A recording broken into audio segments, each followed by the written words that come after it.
This is your girl Yannick Taylor, aka Priestess, hostess of Conversations with the Priestess.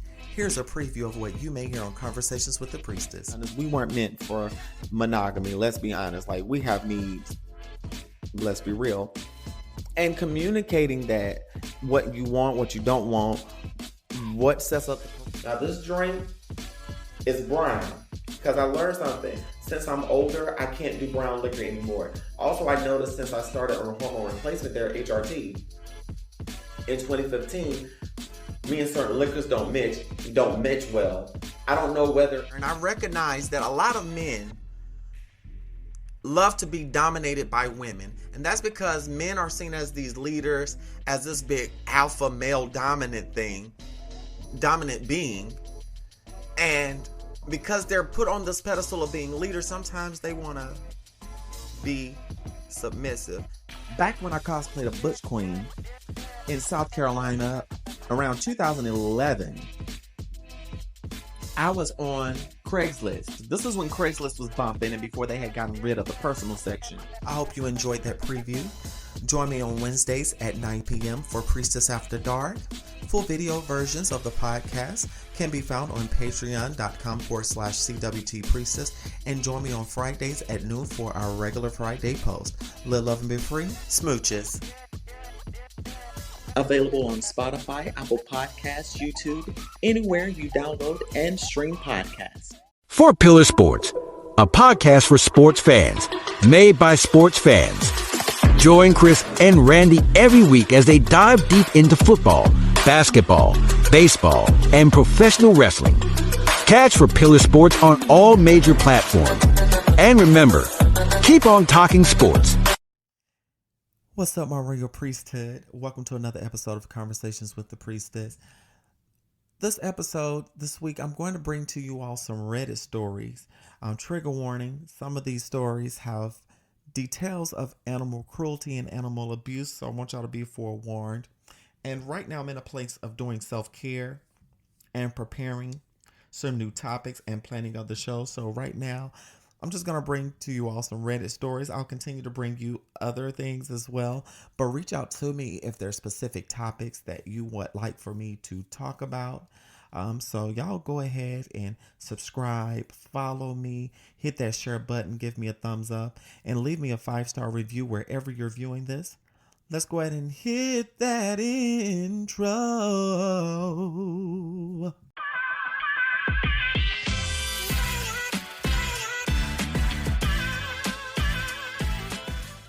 So for this Reddit story, I'm reading from the Nuclear Revenge subreddit.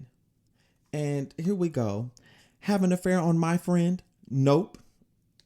A childhood friend that was the most empathetic, kind guy I ever know did a hitch in the Navy, went into computers, and played guitar in a band, married a pretty mean girl that liked the idea of a big wedding and a musician husband, but had no interest in a marriage. She was her family's golden child, drop dead gorgeous, and completely narcissistic, spoiled. I kind of see where this is about to head. They buy land, he borrows money, and has his family build their house to reduce cost. He was paying them back over time while she spent money and socialized, sometimes working a part-time job. Inside of 2 years, she's bored and starts an affair, or we think never stopped affairs, but gets caught. And while the empathetic guy tries to work things out, she makes false accusations of domestic abuse and files for divorce with a restraining order, keeping him out of the home he and his family built with their own hands. Now that's jacked up. That's really jacked up of her to do. Like, how dare you, honey? She was really gold digging right here.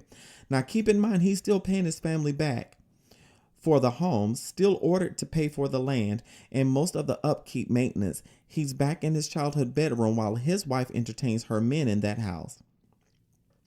With some research by the lawyer, the family still technically owned the house.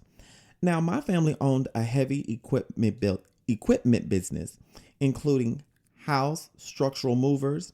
Look up house movers to verify what I said. When she went on vacation with her family and new boyfriend, we went in, jacked up the house, and drove off with it, repossessed. The structure wasn't covered in the court order, just the mortgaged land. Oh my gosh. You know what? This is some of the best revenge ever. And rightly so. They repossessed that house. Okay, let me get back into the story. She had legal claim to the land. Her name was on the mortgage, but the structure appeared nowhere on the deed, and there was still money owed on most of the materials labor, so it was simply reposted. Now, the judge wasn't happy at all, but it wasn't illegal to repossess since the land mortgage was the only thing he was court ordered to pay. Now, it wouldn't be nuclear if it stopped there. Since the main character has recently passed away, I can tell more. Okay, so the main character has passed away. We had a guy we called Big Bob, and the name fits. Everyone probably knows someone that defies jail, death, is a walking demolition crew, and in fact, we called him Demolition Man for a while after the movie. Apparently, someone put huge dildos smeared with dried whipped cream crust in her possessions found when her dad and friends came to get the rest of her possessions out of the yard barn. That is embarrassing as hell. That is embarrassing as hell. There were also extreme insertion porn and basically people doing things that they shouldn't with animals, material, bongs shaped like penises, etc. Someone used her pictures in dating magazines pre-internet for a paid escort with her phone number. Her parents even had to change their phone numbers a few times. Someone got those change of address cards from the post office and sent her mail around the country. And I wish y'all could see how this person wrote someone. Someone knew exactly when the legal separation happened, and she was supposed to get her own car insurance, but she didn't get that letter. Her car burned down in her workplace parking lot a few days after the legal separation happened. And of course, she didn't get the insurance company notification in the mail, so no insurance. Someone had intimate pictures printed, man's face blacked out on flyers, the printing pointing out that wasn't her husband at the time, and stuck them under windshield wipers at her family's church. Oh my God, not at church, baby. That's the best place to do it. Catch them at church. Catch them at church when they doing they shit. Let everybody know what kind of hypocrite they are. Every place she worked, all around her neighborhood, cops got involved in that, but they couldn't find where the flyers were printed. Big Bob was an over-the-road truck driver. Everything died down when she finally agreed to let our friend buy her out on the land for a reasonable sum, paying for it twice, and dropped the restraining order. Now, hold on. Come on now. So they had Big Bob get on the case. Okay, come on. Oh my goodness. Less than a week after she had cleared the title, the house showed back up right where it was before. Since it was on the still used to move it, all we had to do was stick a truck back under it and take it back, hook it up. This was until she decided to marry a guy from a hardworking family that were doing well. She love-bombed the poor hardworking sap, so he never knew what hit him. She had a bachelorette party with her pretty mean girlfriends at a local recreation lake and rubbed it in her bachelorette party was going to cost more, be better than her wedding to my friend. I think that's what cued the nuclear revenge. The flyers showed up all over at his bachelor party, at his parents' house with his family, and her bachelorette party got busted for drugs where they found several people in various stages of undress, including the bride-to-be, and quite a bit of drugs, bunches of alcohol, etc. When that wedding blew up, the wedding dress from the first marriage to our friend showed up on a scarecrow with a pentagram on the front, what looked like blood paint on it in her front yard. No one even missed the wedding dress from the first wedding until then. Every workplace, every time she dated someone seriously, etc., the flyer showed back up. She finally gained about 50 to 70 pounds and quit trying to date seriously. She looked like her 70-pound overweight mother, but 30 years earlier. She married a fat truck driver eventually. Rest in peace, Big Bob. You were one hell of a friend, and we're all going to miss you. We will sing the song of your people and raise a glass to you every time we meet. You know what? that was an interesting nuclear revenge. Because, baby, that, yeah, sometimes you got to do what you got to do. Now, honey, I should have had a trigger warning for that, because the things they accused old girl of and photoshopped her stuff with, oh my God. And she was a full-fledged narcissist. Baby, you got to watch out for these narcissists out here, honey. Because I've dated a narcissist, and that shit was not cool at all, honey. So we're going to go on ahead and go on to the next Reddit story. Another nuclear revenge. So a few months back, I found my cat, Gigi, on the street. He was so young, maybe a couple of months old. So I felt as if I couldn't just leave him there.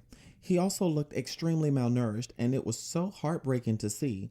Just in case he was an escaped kitten, I posted flyers all over the neighborhood and on lost pet forums for my area. Absolutely no one contacted me, so I took him to the vet and registered him as my pet, vaccinated, chipped, and neutered, when he was old enough. When I first found him, I thought he was a Russian blue. He looked exactly like them down to the face shape and eye color. As he got older, the stripes he has never faded like breeders said they would, so I abandoned the idea that he is a Russian blue. Besides, it's downright preposterous that an expensive breed of cat would be abandoned like that, right? Out of curiosity, even though he's legally my cat now, I decided to check the neighborhood watch and lost pet forums. That's when I found a post from one of my neighbors going absolutely nuclear on another neighbor, exposing her and her business.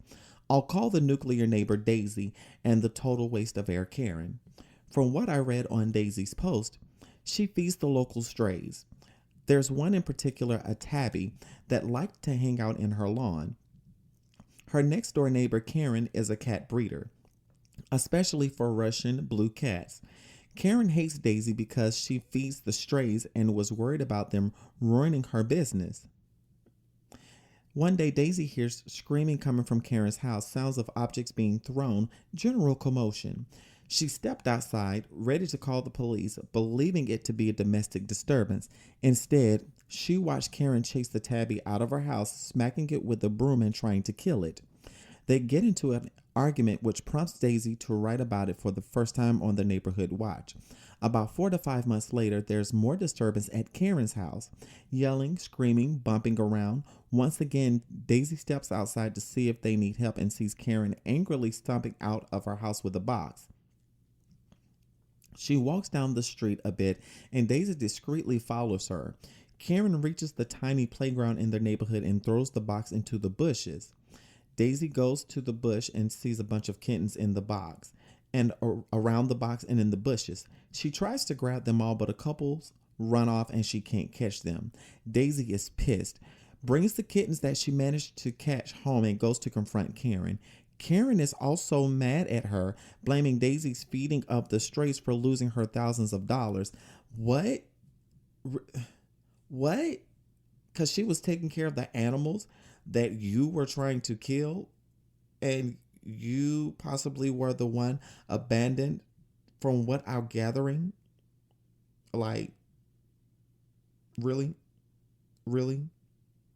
Okay, so let's read on, y'all. About okay, yeah. So this woman basically throws these cats out callously without a fucking care. Like, really?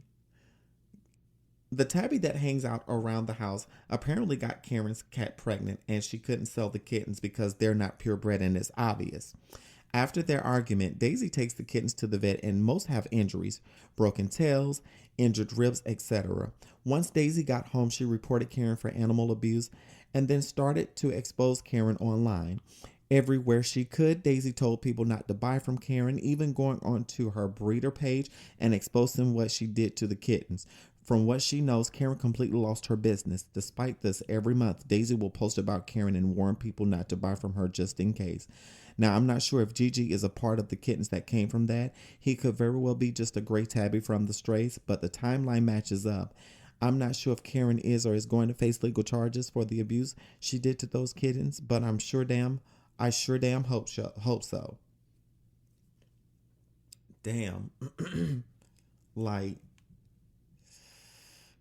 honey, Daisy wasn't directly wrong. However, yeah, the child, if you're going to do that to some kittens because you're a breeder, honey, as a breeder, you should have a freaking heart. And if you don't have a heart, something is wrong with you, girlfriend. Something is really wrong with you.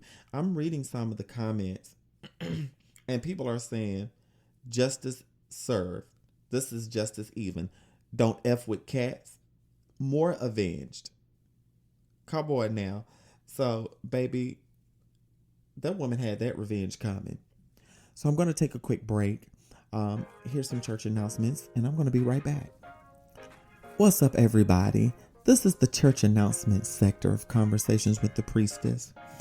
Recently, I had a situation to where a relative let me know that some people had reached out to them concerning some of my social media posts, and they were concerned for my safety.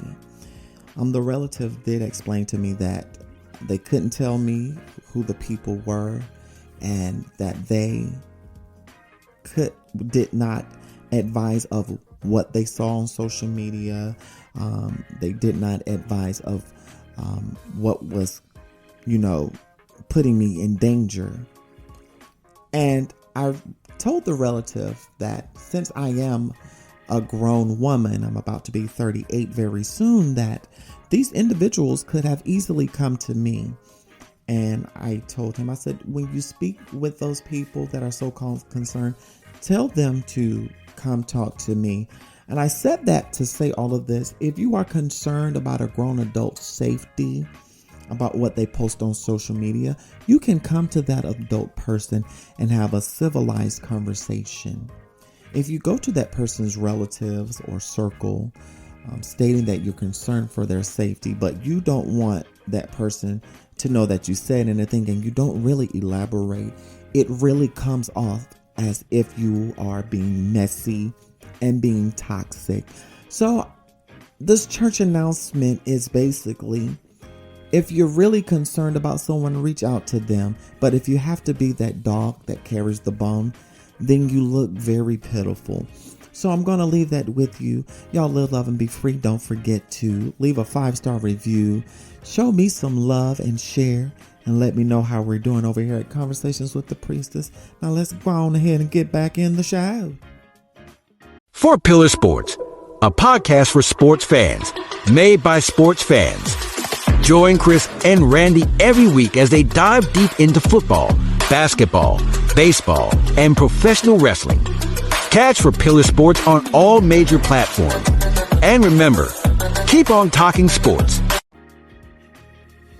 I hope y'all like those announcements and y'all take heed to the church announcements. So in continuation with the Reddit stories, I'm going to read from the Bridezillas forum. I absolutely love reading about wedding drama because some of that shit be interesting as hell, honey. It be interesting. So, let's go ahead and read this here Reddit story, okay? Bride said I'm running her shower, which I'm paying for and also planning like it's my second job. What the title says, I've been spending hours every day leading the planning on the shower, which myself and the other bridesmaids are paying for, even though it's 6 months away, because the bride is hounding us to get everything done ASAP. The kind of hounding that makes you just want to do something so the person shuts up.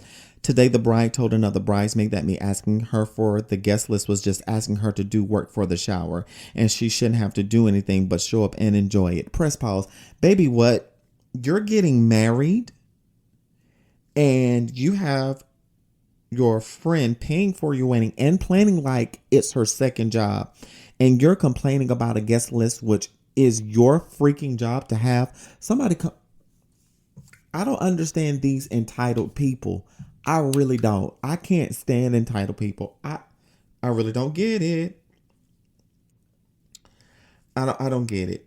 She does not speak to her future mother-in-law, and she's currently in an argument with her own mother and doesn't want her involved. The guest list is the only thing we need from her outside of when we asked her to confirm she was free for the date we picked. Wait a minute, baby, you need to go ahead and leave that alone and let that ship sink by its own self. Cause baby, baby, no, you don't need all that drama in your life, honey. Like, I don't get people that treat people like that, especially if you're, that's a hot mess, honey. On to the next Reddit story. I'm reading from this one from Am I the Asshole? I love this Reddit. Okay. Am I the asshole for refusing to pay for my friend's wedding because she uninvited me? Okay, so here's the deal. My friend, so let's call her Sarah, and I have been tight since high school.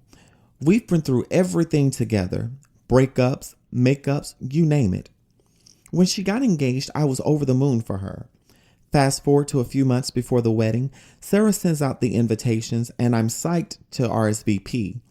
But then out of nowhere, she texts me saying that she's had to cut down the guest list due to budget constraints, and unfortunately, I didn't make the cut. Okay, you cut your best friend since childhood out of the wedding. I'm going to keep reading. I was devastated. I get that weddings are expensive and all, but to uninvite me after we've been friends for so long, ouch. I was devastated. I'm sorry. Fast forward again to the wedding day. I see all these photos on social media and it looks like a fairy tale, but here's the kicker. Sarah texted me later that week asking for money to help cover the cost of the wedding. Apparently they went over budget and she's asking all the guests who didn't attend to chip in. I was floored. Not only did she uninvite me, but now she expects me to foot the bill for a wedding I didn't even get to go to. I told her no way. I refused to pay a single dime, but now she's saying I'm being selfish and unsupportive. Am I the asshole here, Reddit? Or is Sarah out of line for expecting me to pay for her mistake? Baby, you are not the asshole. No, baby. You are not the asshole. Like, you uninvited me, your childhood friend, from your wedding, and you expect me to pay for something I didn't get to attend? Girl, bye. Go sit down somewhere, honey. And I do have an update. Let's see what it's giving. So it says, hey everyone, OP here with an update about refusing to pay for my friend's wedding because she uninvited me. Firstly, I want to express my gratitude to all 700 plus of you who took the time to read my story and offer your thoughts. Your support and perspective have been invaluable during this challenging time. Since my last update, there has been some significant developments. Sarah saw the post and confronted me. Things got heated. There was yelling, emotions ran high, and in the end, I made the difficult decision to go no contact with Sarah. While it was a tough choice to make, I realized that the toxicity in our relationship had reached a point where it was no longer healthy for either of us. Despite my initial hopes for reconciliation, it became clear that certain underlying issues in our friendship needed to be addressed and resolved before any meaningful progress could be made. Going no contact was not a decision I made lightly, but rather one born out of necessity for my own well-being and mental health. It's never easy to distance yourself from someone you care about, but sometimes it's necessary for personal growth and healing. I want to thank everyone once again for their support and encouragement throughout this journey. Your words have been a source of strength and comfort during a challenging time in my life. Moving forward, I'm focused on prioritizing self-care and surrounding myself with positive influences. While it's sad to say goodbye to a friendship that once meant so much to me, I'm hopeful that this decision will ultimately lead to greater happiness and fulfillment in the long run. Thank you all for being a part of my story and for your unwavering support. I don't blame you, girl. Like, big ups to the OP for letting us know that she went no contact with homegirl. Like,